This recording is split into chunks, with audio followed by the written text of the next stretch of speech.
और क्षमा करें, हम सब ब्रजवासी हैं भैया, हम पे और कछु ना आवे। हम सबंसों ठाकुर जी की प्रीति यही मारे सबसे ज्यादा है। केवल 11 वर्ष 56 दिन की लीला है ठाकुर जी की ब्रजमंडल की, लेकिन पूरे विश्व पे भारी पड़े। काय को? पूरी कृष्ण लीला पे भारी पड़े हमारे ब्रज की लीला। काय को? क्योंकि प्रेम प्रधान है। तो भैया ठाकुर जी की सेवा में, ठाकुर जी की लीला में, ठाकुर जी के नित्य ध्यान में कोई आपसे दोष बने, कोई अपराध बने, कोई भाव रखो मत रखो, पर एक चीज को भाव रखो कि प्रेम प्रधान रखो। प्रेम होगो कोई अपराध नहीं बनेगा। प्रेम भाव को प्रधान रखो। ठाकुर जी की ये वृंदावन बिहारी लाल क्यों प्रकट भये? स्वामी श्री हरिदास जी के प्रेम के वश प्रकट भये। हितरिवंश महाप्रभु के प्रेम से प्रसन्न है करके श्री राधा वल्लभ लाल जी वृंदावन पधारे। हितरिवंश महाप्रभु के अनन्य सेवक श्री हरिराम व्यास जी के प्रेम से प्रसन्न है कि जुगल किशोर जी प्रकट भये। गोस्वामी श्री गोपाल भट्ट गोस्वामी जी के प्रेम से, शालिग्राम से श्री राधारमण जी प्रकट भये। सबने अपने प्रेम से प्रकट किया और ठाकुर जी को प्रेम प्रधान। और वो प्रेम सिखावे कौन? श्रीमद् भागवत की कथा। इसलिए यहां ज्ञान लेवे के काजे, वैराग्य लेवे के काजे आप सब नहीं हो, ये सब सुनवे के काजे हो, थोड़ा थोड़ा जीवन में छिड़काव करवे के काजे हो, पर मूल रूप से तो प्रेम की शिक्षा लेवे के काजे बैठे हो कथा में। प्रेम। ऐसी भागवत जी की कथा का निर्माण किया। श्रीमद् भागवत को निर्माण करके अपने पुत्र सुखदेव जी को प्रदान किया। सुखदेव जी ने वही भागवत की कथा परीक्षित को सुनाई और यहां सूक्ष्म महाभारत का प्रसंग सुनाया गया। सौनक आदि ऋषियों ने प्रश्न किया, बोले महाराज ये परीक्षित कौन है, इनके बारे में हमको विस्तार से बताओ, इनको 7 दिन में मरने का श्राप क्यों लगा? तब यहां से महाभारत का प्रसंग शुरू होता है कि यदा मृधे कौरव संजयाना वीर स्मथो वीर गतिम गतेषु ब्रकोदरा विग्ध गदा विमर्श भ्रगनोरुदंडे धृतराष्ट्रपुत्रे। किसी का प्रश्न आया था आज कि भगवान ने अर्जुन को ही क्यों स्वीकार किया? योग्य तो युधिष्ठिर भी हैं, योग्य तो नकुल सहदेव भी हैं, योग्य तो भीष्म पितामह भी हैं, पर भगवान ने अर्जुन को ही क्यों स्वीकार किया? बहुत अच्छा प्रश्न है और समझने योग्य बात है। युधिष्ठिर जी धर्म में प्रधान है, इसलिए उनका नाम है धर्मराज युधिष्ठिर। उनका धर्म अति श्रेष्ठ है। ठाकुर जी को प्रिय लगते हैं पर स्वीकार नहीं किया। इसलिए कोई धर्म के आचरणों को ही पूरे दिन लिखते लिखते करता रहता हो कि ये धर्म में करना है, ये धर्म में करना, ठाकुर जी का प्रिय बन जाएगा, पर ठाकुर जी उसको संग रखें इतना प्रिय नहीं लगेगा ठाकुर जी को। नकुल सहदेव बुद्धिमान है, स्वरूपवान है, पर आपके स्वरूप से, आपकी बुद्धि की चाटुकारी से, आपकी चतुराई से ठाकुर जी इतने प्रसन्न नहीं होंगे। प्रिय लग सकते हो पर प्रसन्न होकर ठाकुर जी गले में गलवैयां डाल लें, ये ठाकुर जी नहीं करेंगे। तो ठाकुर जी को रिझाने के लिए धर्म का आचरण नहीं चलेगा। ठाकुर जी को रिझाने के लिए बहुत बुद्धिमान होने से काम नहीं चलेगा।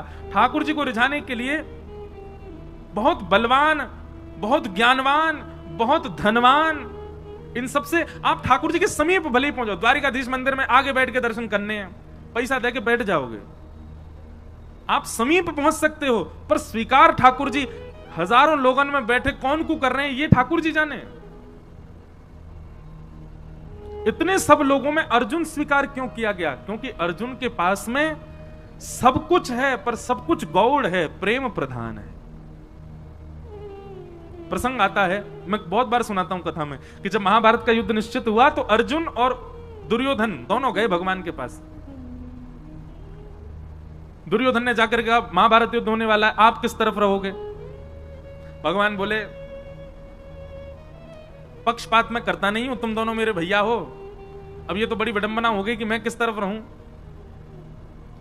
दुर्योधन बोला कि आप में तो शक्ति है, आप दो दो रूप धारण कर सकते हो, एक रूप से हमारे पास रहो, एक रूप से वहां रहो। भगवान बोले फिर तो महाभारत हो गई तुम्हारी, फिर तो जीवन भर चलती रहेगी, कभी खत्म ही नहीं होगी। जब दोनों तरफ ही परब्रह्म खड़े हो जाएंगे तो फिर महाभारत पूरा कैसे होगी? बोले कोई तो निधान बताओ। तो भगवान ने बड़ा अटपटा उदाहरण दे, अटपटा निधान निकाला, समाधान निकाला। अच्छा, ठाकुर जी सदैव अटपटे समाधान ही देंगे। जैसे मैं एक उपाय बताता हूं कि कभी आप संशय में पड़ जाओ तो ठाकुर जी के आगे पर्ची डाला करो।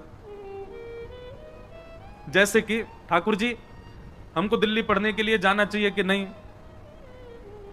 अब आपका मन तो कह रहा है जाना है, लेकिन ठाकुर जी को यदि लगेगा ना कि नहीं, इसके नहीं जाने में ही भलाई है, तो ना ही आएगा। लेकिन कई बार ठाकुर जी ऐसे निर्णय भी लेते हैं, जैसे मान लीजिए आपने ठाकुर जी के आगे पर्ची डाली, दिल्ली जाके पढ़ना है, तो ठाकुर जी कहे हाँ ठीक है जाओ। अब आप दिल्ली आ गए। अब दिल्ली आते ही महाराज क्या हुआ कि वहां के संगत के अनुसार इतने बिगड़ते चले गए महाराज, सब काम बिगड़ता चला गया सब कुछ। अब फिर आप सोचो अरे ठाकुर जी ने तो आज्ञा करी थी कि हाँ जाना है, फिर ऐसा क्यों? निश्चित ही भविष्य में आप कई बार ठाकुर जी ऐसे निर्णय भी लेंगे कि उन निर्णयों में आपको ठोकर लगे, ठोकर से आपको पता चले कि नहीं आगे मुझे ऐसा करना है, तो जबरदस्ती ठाकुर जी ऐसा निर्णय लेके देंगे जिसमें आपको जबरदस्ती गिरना ही पड़े। कई बार अनुभव किया मैंने।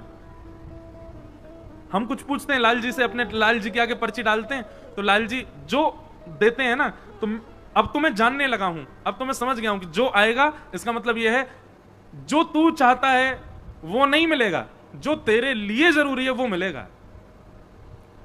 इसलिए ठाकुर जी के सामने जब कुछ संशय रखो तो उसमें यह मत सोचना कि आपको जो चाहिए ठाकुर जी वो देंगे, आपके लिए जो जरूरी है वही ठाकुर जी बताएंगे। और एक बात हमारी मान लीजिएगा, ठाकुर जी के आगे ये पर्ची डालने वाला काम इतना परेशान मत करना उनको कि रोज ही डाल रहे हो, हर बात पे पूछे रहे हो चाय पिए कि नहीं पिए बताओ।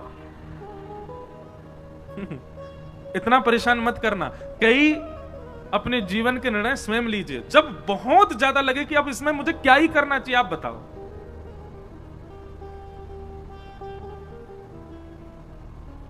जैसे हम अभी गुरु दीक्षा नहीं देते, एक बार पर्ची मैंने मन रखा था कि जन्माष्टमी पर लाल जी से पूछेंगे, तो अचानक मेरे मन में आया कि आज जाके ठाकुर जी से पूछूं, बताओ हम गुरु दीक्षा देंगे। बहुत सारे लोग आते हैं कि दें। अब कभी कभी मन में कई एक तो मुझे ऐसे मिले, वो कह रहे वो आप चाहते नहीं हो कि हम भक्ति मार्ग में आगे बढ़े इसलिए हमको दे नहीं रहे हो। मैंने भैया ऐसे मत कहो, कुछ भाव है इसलिए नहीं दे रहा। तो ठाकुर जी से हम पूछने गए, तो जैसे ठाकुर जी के आगे पर्ची डाली उठाई तो उसमें आ गया नहीं अभी मत दो। हमने जाके अपने पिताजी को बताई, पिताजी ठाकुर जी अभी मना कर रहे हैं दीक्षा देवे की। पिताजी ने समय देखा, बोले 2 बज रहे हैं लाला दोपहर के, और ठाकुर जी के गैया चरावे को समय है, ठाकुर जी अपनी गैया को हाँक रहे हैं, तू पर्ची डाल के उनको परेशान कर रहा हो। तो गुस्सा में कहिए नहीं ले जा। बोले जब ठाकुर जी बिल्कुल बैठे हो, आराम कर रहे हो, कोई काम नहीं हो, लाल जी लीला में ही रहते हैं ना, आपको देखने में लग रहे हैं कि वो सिंहासन पर लीला चल रही है ठाकुर जी की। इस समय ठाकुर जी गैया चरा के लौट रहे होंगे, अब कितने बज गए 6 बज गए, आ गए, अब फल पा रहे होंगे। और फल पा करके फिर यशोदा मैया पहुंचेगी, ठाकुर जी के हाथ पामन को पहुंच के फिर आरती करेगी, अरे मेरो लाला आएगा गैया चरा के आयो। फिर ठाकुर जी सब बताएंगे आज मैया वो गैया ने ऐसी लात मारी मेरे तो यहाँ लग गई, माँ गयो मैया वहां ऐसे बनचर जीव मिले, सब मैया से बतियामेंगे, फिर मैया को बताएंगे आज कहा पावे को मैंने, फिर पावे बैठेंगे। ऐसे ठाकुर जी की लीला तो चलती रहती है, कभी विश्राम नहीं होती। मेरे आपके लिए हमें ऐसा लगता है कि ठाकुर जी जड़वत हमारे सामने बैठे हैं, पर यही प्रेम स्वरूप यदि आपके चित्त में आ जाए तो आप जब देखोगे तब लगेगा कोई लीला चल रही है। इस समय ठाकुर जी किसी लीला में, हमारे पिताजी बोले कि लीला में ठाकुर जी अभी गैया चरावे गए, तू पर्ची डाल लो है। बोले जब ठाकुर जी अनवसर में हो, कोई काम ना कर रहे हो तब डाली हो। तो पर्ची डालने का, कोई भी बात पूछने का सबसे बढ़िया समय रात्रि में जब ठाकुर जी शयन में जा रहे हो, तब ठाकुर जी को भोग लगावेगा तब पर्ची डालो। और इतना समय प्रदान करो लाल जी, सुबह जब मंगला होगी ना तब हम पर्ची उठाएंगे। रात भर में आपको जो चाहिए इसकी जिद मत करना भगवान से, हाँ ही दे दियो यहां से काम करने को नहीं, मेरे लिए जो उपयोगी आप बताना। और फिर ठाकुर जी जो दे दें उत्तर उस पर इतना विश्वास कर लेना, इतना विश्वास कर लेना। आज हम सही बता रहे हैं, हमने अपने जीवन में ज्यादा नहीं 5 या 6 बार ही ठाकुर जी से पूछा होगा, पर कई निर्णय ऐसे थे जिसमें मन व्यथित हुआ कि नहीं ये तो ठाकुर जी आपको ऐसे नहीं कहना था, ये तो इसमें भलाई होती, ठाकुर जी आपने मना कर दिया। पर जब ठाकुर जी की बात को माना गया तो फिर उसका प्रतिफल मीठा ही मिला। कई बार ठाकुर जी ऐसे निर्णय भी ले देंगे कि जिससे आपको ठोकर भी खानी पड़े तो भी विश्वास मन में रखना, कोई बात नहीं ठाकुर जी ने गिराया भी हमारी भलाई के लिए। तो दुर्योधन और अर्जुन दोनों गए भगवान के पास और भगवान से कहा महाभारत युद्ध में आप किस पक्ष में रहोगे? तो भगवान ने बड़ा अटपटा निर्णय लिया, अटपटा ही लेते हैं। बोले सुनो, एक तरफ मेरी सेना रहेगी, भगवान की सेना छोटी मोटी नहीं है, अद्भुत द्वारिका की सेना एक तरफ रहेगी और एक तरफ अकेला मैं रहूंगा। लेकिन मैं जिस तरफ रहूंगा उस तरफ शस्त्र नहीं उठाऊंगा, बिना शस्त्र के रहूंगा जिस तरफ भी रहूंगा।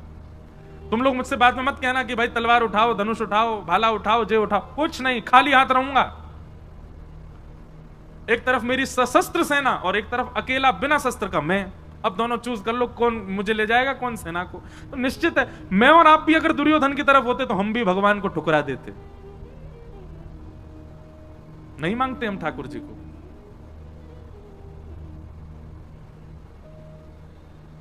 दुर्योधन ने कहा वो ऐसा है ना ठाकुर जी, आपका प्रेम थोड़ा पांडवों से ज्यादा ही है कुछ, आप तो पांडवों के पास ही जाओ, सेना मैं ले जाता हूं। भगवान बोले ले जाओ। सेना लेकर के दुर्योधन चला गया, अर्जुन सामने अकेला बैठा है। भगवान बोले अर्जुन तेरे लिए कितनी भी व्यवस्थाएं बना दूं मैं, लेकिन तेरी बुद्धि कभी जग नहीं सकती। अरे पहले बोल देता कि सेना हमको चाहिए, तुम्हारे पास सैन्य बल कम है, मैंने इसीलिए सेना का प्रस्ताव रखा क्योंकि तुम्हारी सेना कम है कौरवों से, तो तुम कह सकते थे कि हमारे पास सैन्य बल कम है, हमें सेना दे दो। अब मैं बिना शस्त्र के चला जाता कौरवों के पास, अब सेना तो वो ले गया, अब तेरे पास आऊंगा मैं, एक तो वैसी सेना कम तुम्हारी और ऊपर से एक इंसान और बढ़ गया जो केवल खाएगा और सोएगा, कुछ नहीं करूंगा मैं। लेकिन अर्जुन प्रेमी है, ठाकुर जी के भावों को समझता है। मैं और आप अर्जुन की जगह होते तो रो गए होते इतनी बात में, ठाकुर जी अब फिर से कर दो टॉस, फिर से दे दो हमको, हम सेना ले लेंगे उसको, आप चले जाओ। हम तो कभी कभी मैं सोचता हूं कि बहुत गरीमत है कि द्वापर और त्रेता में हम आप नहीं थे, हम कलयुगी जीव नहीं थे, हम बड़े खतरनाक है महाराज। भगवान बलि के यहां गए, वामन बन के गए और संकल्प लेते विराट हो गए, 2 पग से तीनों लोग नाप लिए, तीसरा पग रखने के लिए भगवान पर पास जगह नहीं बची, तो बलि ने कहा तीसरा पग मेरे सिर पर रख दो। कभी कभी मैं सोचता हूं बलि की जगह मैं और आप में से कोई और होता तो हम ठाकुर जी को केस कर देते। बोले क्यों? बोले जब आए थे तब वामन बन के आए थे, चीटिंग करी इन्होंने, बड़े हो गए, हम तो 3 पग जमीन देने को तैयार हैं पर ये वामन बने, वामन बन के ही लें। बहुत चतुर हैं हम लोग, और ठाकुर जी की भक्ति में चतुराई नहीं चलती। आप जितने सहज, जितने सरल, जितने प्रिय ठाकुर जी को उतने अच्छे लगोगे। भगवान अर्जुन को कहने लगे कि अब तो तेरी तरफ मैं आऊंगा। तो अर्जुन ने एक बहुत अच्छी बात कही, भगवान के चरणों में प्रणाम करते हुए कहा नाथ, ना तो मैं आपको मांगने आया था और ना आपसे मांगने आया था, दुर्योधन आया था इस भावना से, मैं नहीं आया था। मुझे आपसे कुछ नहीं चाहिए और मुझे आप भी नहीं चाहिए। भगवान बोले तो फिर तू क्यों आया? दोनों हाथ भगवान के हाथ में दे दिए, बोले पकड़ो मेरे हाथ। भगवान बोले पकड़ लिए, बोले खुद को देने आया था कि मुझे रख लो अपनी शरण, मैं शरणागत हूं नाथ, मेरे ऊपर कृपा दृष्टि करो। अरे मैं ये भूल नहीं कर सकता कि आपसे कुछ मांगूं, आपसे कुछ मांगूंगा तो कुछ ही मिलेगा, आपको मांगूंगा तो आप भी मेरे आश्रित रहोगे। क्यों? अगर मैं कहूं कि ठाकुर जी मैं आपको मांगने आऊं, मेरे पक्ष में चलो, तो आप मेरे अधीन रहोगे। सुबह उठ करके मुझसे कहोगे हाँ अर्जुन अब बताओ आज क्या करना है, अर्जुन भोजन कब करना है, अर्जुन सोना कब है, सोना कहां है, क्योंकि मैं मांगने आया हूं तो सारी जिम्मेवारी मेरी, सारी व्यवस्था मैं करूंगा। पर मैं तो आपको मांगने नहीं, खुद को देने आया हूं। तो अब स्थिति क्या है, मेरी सारी व्यवस्था आप करो, मैं कब सोऊं, कब खाऊं, कहां जाऊं, क्या करूं, कब उठूं, कब बैठूं, कहां बाण चलाऊं, कहां नहीं चलाऊं, कहां मौन रहूं, कहां बोलूं, ये सारी व्यवस्था अब आपके हाथ में है, मैं खुद को देने आया हूं। ये समर्पण देख करके भगवान ने अर्जुन को स्वीकार कर लिया और अर्जुन से 2 बार रीचेक किया भगवान ने। भगवान बोले अर्जुन केवल बोले मत, देख ले मैं कुछ भी आज्ञा कर सकता हूं। अर्जुन कहता करिष्ये वचनम तव, आप करके देख लेना, आप जो आज्ञा करोगे करूंगा। भगवान बोले फिर सोच ले, मैं कुछ भी आज्ञा कर सकता हूं। भगवान बोले आप करके, अर्जुन बोला करके देखो। बोले ठीक है युद्ध प्रारंभ होने दे। और युद्ध में भगवान ने महाराज अर्जुन के कमर तोड़ के रख दी, ऐसी ऐसी आज्ञा भगवान करें।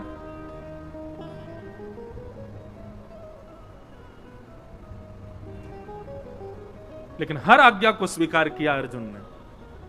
इसलिए भगवान ने अर्जुन को स्वीकार किया। क्यों? क्योंकि बाकी सब तो ठाकुर जी से मांग रहे हैं, ठाकुर जी को मांग रहे हैं, पर अर्जुन ने तो खुद को ठाकुर जी को दिया, खुद को अर्पित किया है, समर्पण किया है। समर्पण किया इसलिए भगवान उसके सारथी बन गए। और सारथी का मतलब कोई भगवान की पदवी कम नहीं हो गई है, बल्कि और श्रेष्ठ।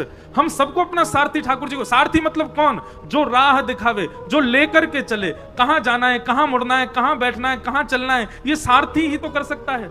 सारथी के अधीन होता है पीछे बैठा व्यक्ति। हर व्यक्ति अपना सारथी श्री कृष्ण को बनावे।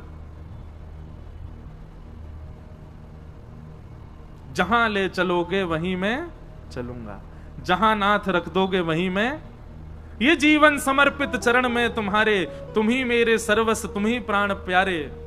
तुम्हें छोड़कर नाथ किससे कहूंगा, जहां ले चलोगे वहीं मैं चलूंगा। हम लोग ऐसे नहीं जी सकते।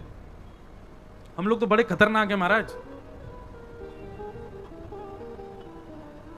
सुख संपत्ति घर आवे, कष्ट मिटे तन का, ओम जय जगदीश हरे। और अंत में गाते गाते वो, तेरा तुझको अर्पण क्या लागे मेरा, ओम जय जगदीश हरे। मेरा क्या है नाथ, सब आपका ही तो है। भगवान कहेंगे लाओ चलो वापस करो हमको, ये घर, ये दुकान, ये गाड़ी सब मेरी है, लाओ सब द्वारिकाधीश को अर्पित करके आओ। अरे ठाकुर जी वो तो आरती में लिखा इसलिए गा रहे थे हम, ऐसे थोड़ी कि आपको सब ले ही लेना है। अर्जुन जैसा समर्पण नहीं है हमारे पास। अर्जुन जैसा समर्पण लाओ। भगवान ने एक बार कह दिया तो ना, हां तो हां, ऐसा समर्पण था अर्जुन का।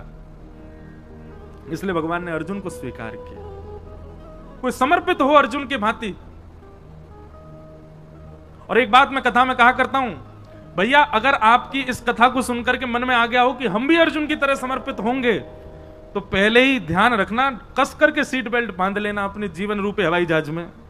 क्योंकि जैसे ही आप ये निर्णय लोगे कि अब जो ठाकुर जी जो कहेंगे हम वही करेंगे, ठाकुर जी जो देंगे वही पाएंगे, ठाकुर जी जो चाहेंगे वही होगा, तो फिर बहुत ऊंची विमान की ऊंचाई होगी, रोलर कोस्टर जीवन बन जाएगा। कब ऊपर, कब नीचे, कब यहां, कब वहां, कब हमारा झकझोर के फेंक देंगे ठाकुर जी।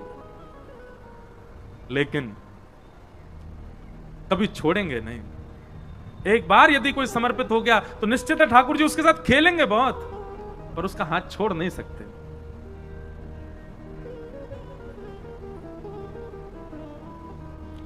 हमारे इधर देखो, यहां देखो, यहां देखो,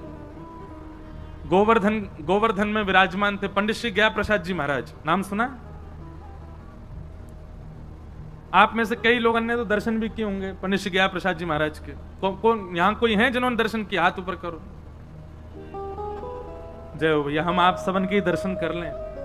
महाराज जी के तो दर्शन हमको नहीं हो पाए, पर महाराज जी के वचनामृत, महाराज जी की जीवनी आदि में सब देखता रहता हूं।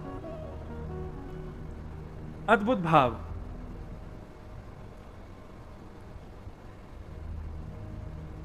सब लोग सावधानी से कथा सुनो। कोई आए कोई जाए, आप तो बस भाव से सुनो कथा। पंडित जी महाराज की वाणी में एक बात बड़ी बढ़िया लगती थी। पंडित जी से किसी ने निवेदन किया कि पंडित जी ठाकुर जी बहुत पीड़ा दे रहे हैं, ठाकुर जी बहुत परीक्षा ले रहे हैं, ठाकुर जी जीवन में बहुत संकट दे रहे हैं, आप कछु आज्ञा करो। कहा करूं, जो काम करूं सब बिगड़ जाएं, घर परिवार में कछु बन नहीं रहे हो, पत्नी मान नहीं रही है, बच्चा सुने ना है, हे पंडित जी महाराज कछु आज्ञा करो। पंडित श्री गया प्रसाद जी महाराज आज्ञा देते हुए कितनी अच्छी बात कहते। बोले अरे भैया, ब्रजभाषा में ही बोलते, बोले जी कन्हैया है ना, जाको खेलवे को बड़ो मन करे, सो जे हमारे संग खेल खेलो करे।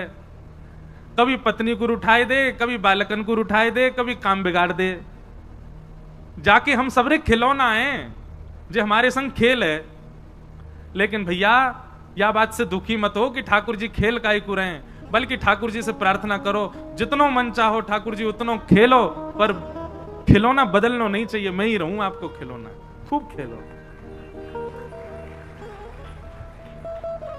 जैसो जीवन देनो है मुंह को दे दो, लेकिन नाथ मेरो त्याग मत करो। अब ये भी एक भाव मन में आ रहे हो कि हम सब गा रहे हैं कि हरि जी मेरे अवगुण चित्त ना धरो। मेरे अवगुणों को ठाकुर जी आप देखना नहीं।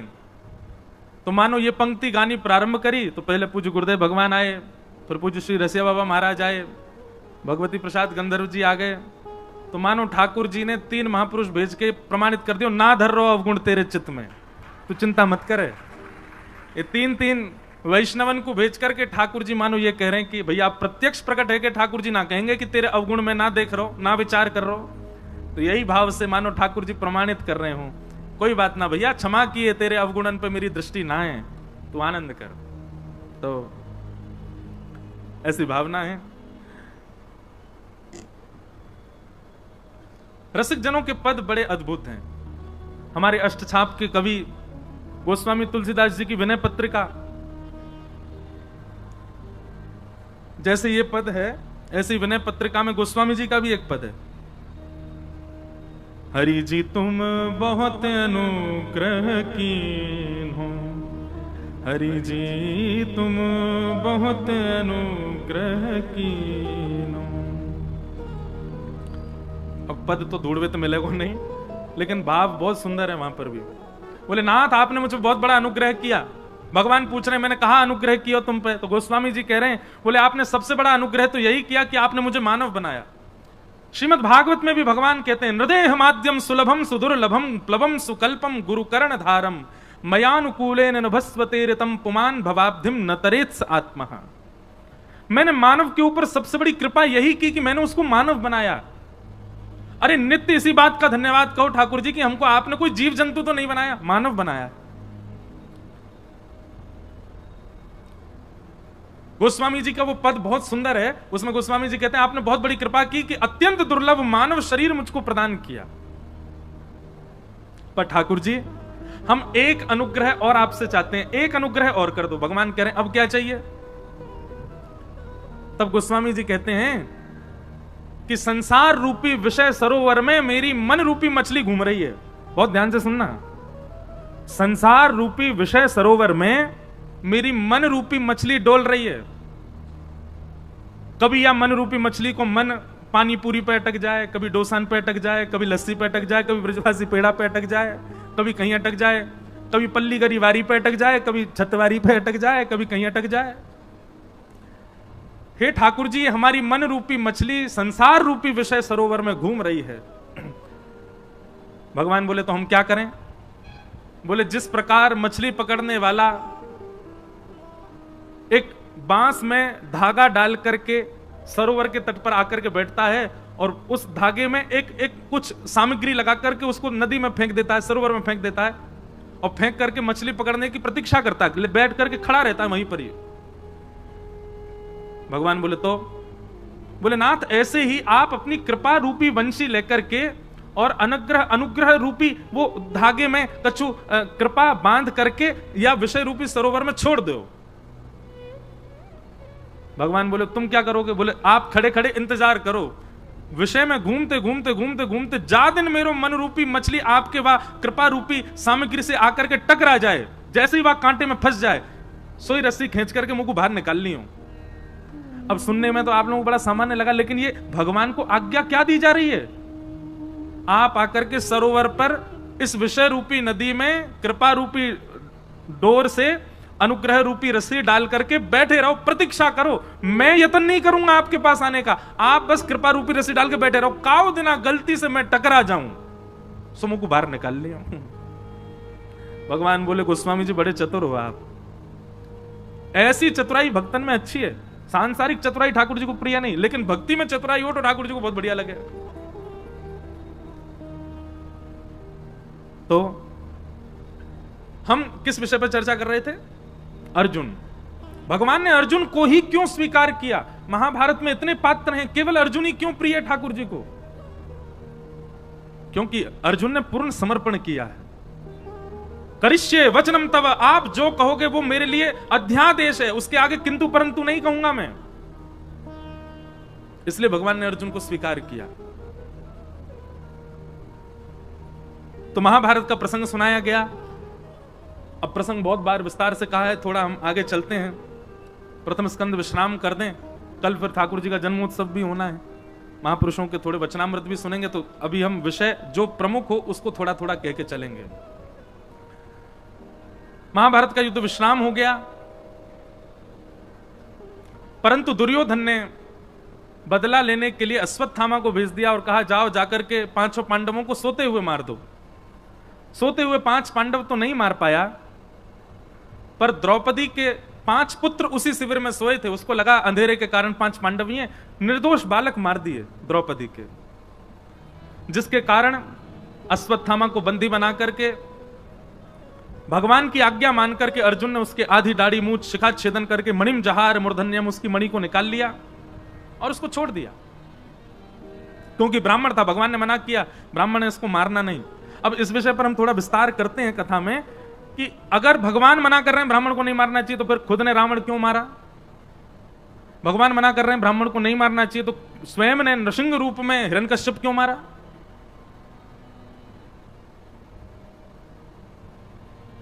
और जब स्वयं ने ब्राह्मण के रूप में ब्राह्मण का भी वध किया है, हिरण्यकश्यप का भी वध किया है, तो फिर आज अर्जुन से क्यों मना कर रहे हैं ब्रह्मबंधुर्ना हंतव्य?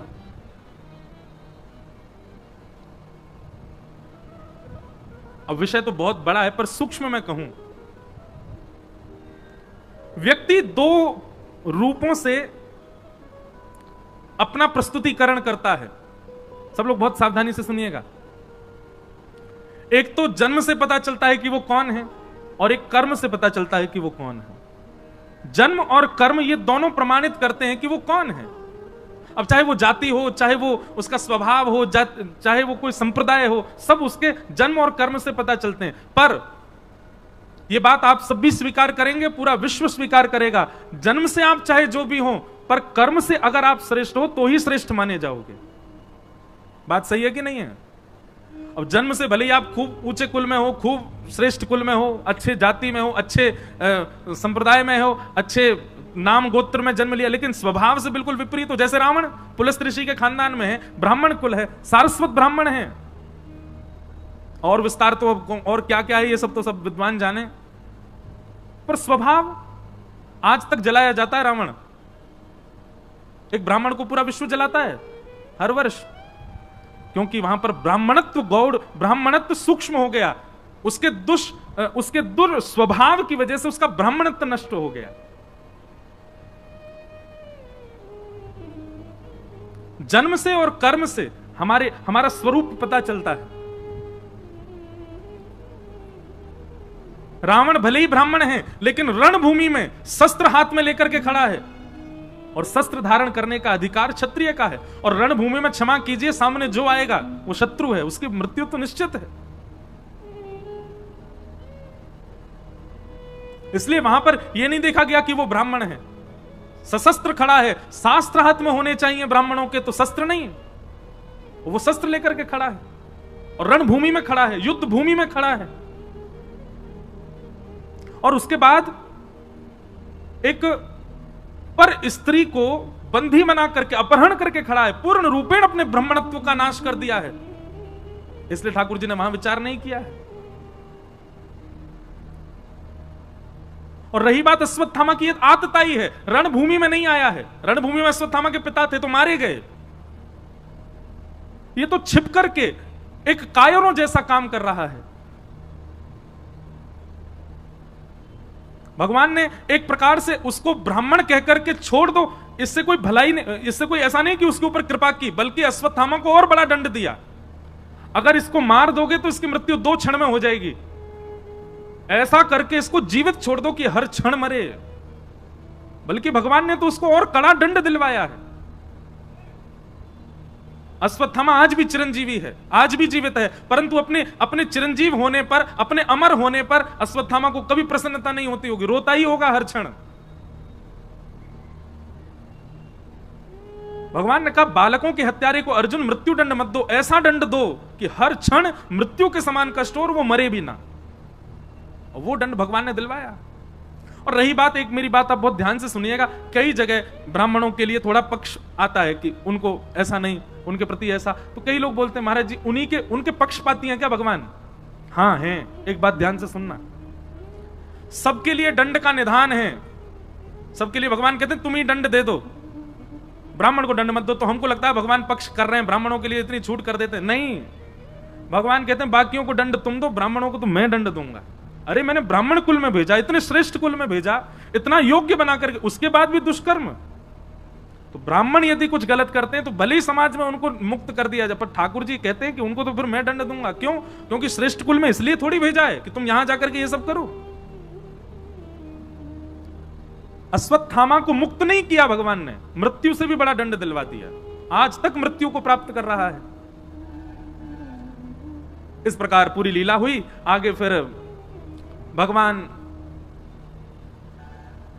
रथ में आरूढ़ होने लगे, सबसे बोले भैया अब सब हो गया है, सब कुछ व्यवस्थित हो गया, हस्तिनापुर के राजा बन गए, राज्य गद्दी पर युधिष्ठिर को बैठने की भगवान ने आज्ञा कर दी, सब कार्य सब निवृत्त होने लगे। भगवान जैसे ही जाने लगे, इतने में ही अश्वत्थामा ने संपूर्ण कुरुवंश को नष्ट करने के लिए, पांडवों के वंश में कोई तर्पण करने वाला ना बचे, यह विचार करके अभिमन्यु की पत्नी गर्भवती है, सगर्भा है, उसके गर्भ को नष्ट करने के लिए ब्रह्मास्त्र छोड़ दिया।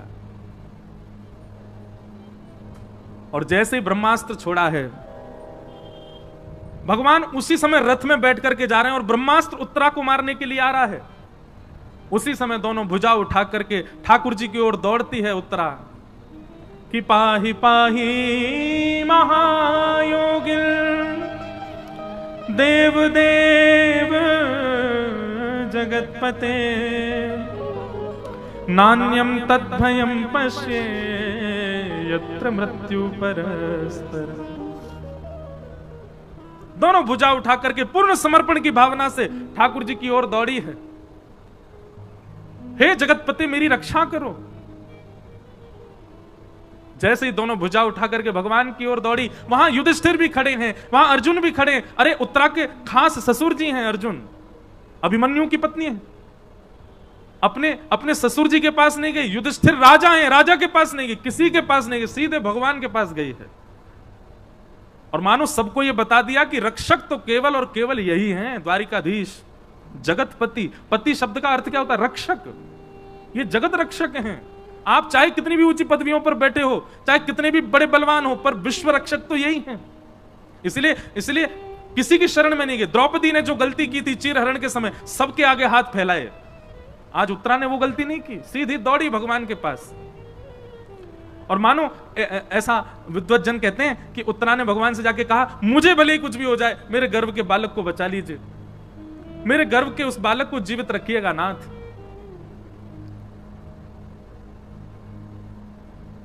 उत्तरा के इस पूर्ण समर्पण को देख करके भगवान एक रूप से तो बाहर हैं, श्रीमद् भागवत जी में वर्णन है, दूसरे रूप से अंगुष्ठ मात्र नहीं, अंगुष्ठ में जो ये नख है, इतना बड़ा स्वरूप धारण किया ठाकुर जी ने। इतना बड़ा स्वरूप धारण करके ठाकुर जी उत्तरा के गर्भ में प्रवेश कर गए और अपनी गदा को इतनी द्रुत गति से घुमाया कि आकाश से आ रहा वो ब्रह्मास्त्र आकाश में ही नष्ट हो गया। भगवान ने उत्तरा के बालक की रक्षा की।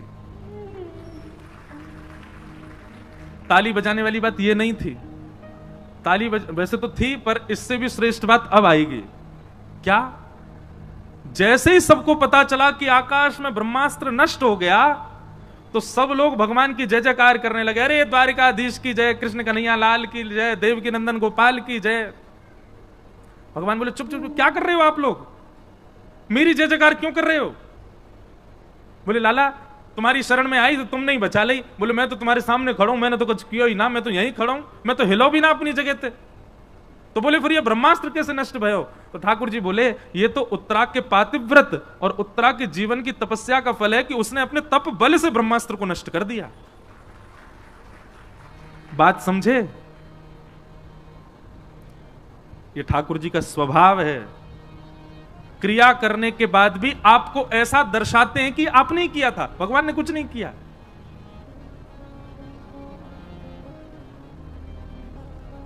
पूरी लीला कर दी भगवान ने, उत्तरा के गर्भ में प्रवेश करके रक्षा कराए ठाकुर जी। पर बाहर क्या कह रहे हैं सबको? अरे नहीं नहीं, उत्तरा की जय जयकार करो, इसके पातिव्रत बल ने, इसके जीवन भर की तपस्या ने, इसके सत्कर्मों ने इसकी रक्षा की है। ये ठाकुर जी का स्वभाव है। करते सब वो ही हैं, पर हमको ऐसा आभास करवाते हैं, हमको ऐसा अनुभव कराते हैं, ओहो मैंने बहुत पढ़ाई करी थी इसलिए मैं पास हो गया, मैंने बहुत मेहनत करी थी इसलिए मुझे ये वस्तु प्राप्त हो गई, मैंने बहुत धन कमा करके घर बना दिया, मैंने ये प्राप्त किया, मैंने वो प्राप्त किया। ठाकुर जी तो मंद मंद मुस्काते हैं, बढ़िया है, अपने ऊपर ही लेता रहे सबरी बात। करने वाले सब ठाकुर जी। हमारा स्वभाव बिल्कुल ठाकुर जी से उल्टा है। ठाकुर जी हमेशा करके क्रेडिट दूसरों को देते हो। हमारा स्वभाव कैसा, दूसरों को कर जाए तो वहां में क्रेडिट स्वयं लेवे को प्रयास करें, हमको मिले। कोई घर का सदस्य कहते आज सब्जी बहुत अच्छी बनी थी मां, इतने में पिताजी कह रहे हैं लाया तो मैं ही था दुकान से। भली मेहनत मां ने करी, कछु करी, लेकिन कहीं से भी हमको क्रेडिट मिलना चाहिए। अरे भैया कथा बहुत जोर की भाई मथुरा में। अब सब लोग कहें अरे वो व्यवस्था तो मैंने करवाई थी, पंडाल तो मैंने बनवाया था, पीछे का बैकड्रॉप तो मैं चूज करके लाया था। नहीं करना है ऐसा। सारे लॉयंस क्लब वाले लोग सुनो, कथा खूब आनंद से हैजा, बाकी बात कहीं कहा सब द्वारिकाधीश करके गए, भैया हम तो माध्यम है जो हमने ना कियो है। हमारी सामर्थ्य नहीं, हमारे बल में नहीं, हमारे वश में नहीं। और मैं भी यदि यूं सोचूं ओहो मेरी कथा सुन के देखिए भगत बन गो, मेरी कथा सुन के यानी मांस छोड़ दियो, मेरी कथा सुन के, ठाकुर जी कहेंगे दारी के तो ऊपर आते हुए बताऊंगा, तेरी कथा थे भयो सब ठाकुर जी कर रहे हैं। मैं और आप तो, हम सब तो माध्यम हैं। ये क्रिया क्रियान्वित ठाकुर जी से होती है। भगवान ने उत्तरा का मान बढ़ा दिया सबके सामने, परंतु यह लीला दूर खड़ी खड़ी कुंती देख रही थी।